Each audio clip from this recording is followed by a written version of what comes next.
از جیش و جیشان، جیش الحرب و جیش الدعا. لشکر و دو قسم است. یکی لشکر جنگ است، رو به رو با کافر می‌جنگند. یکی لشکر دعا است.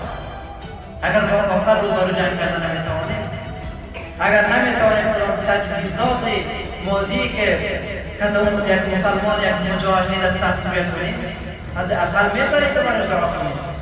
جیش دعا را در پیش بگیریم، لشکر دعا کنیم.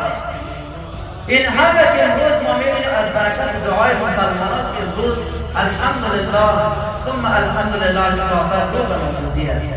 این همه از برکت دعاهای مسلمان است. این همه از برکت آن دعای مادر بیچاره‌ای است که فرزند نوزاد خود را در گهواره تکه و پارچه دید.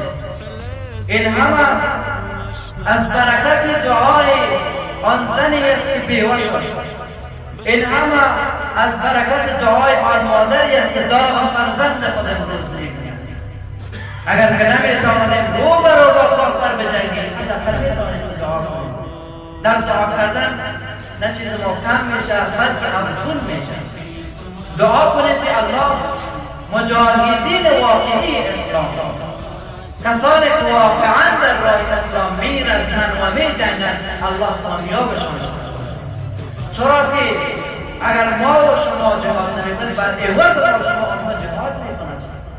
آن به خاطر فامیل خود نمی‌کنند، به خاطر خود نمی‌کنند، به خاطر مسلمان و به خاطر اسلام و به خاطر قبله مسلمانان امروز جهاد می‌کنند.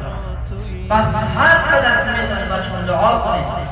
این اختلافات و این همه افکار مختلف را بگذاریم برای یک وقت دیگه در جای کنیم. امروز وقتی دفعه نیست که ما شما سنی و شیعه گفته که دیگر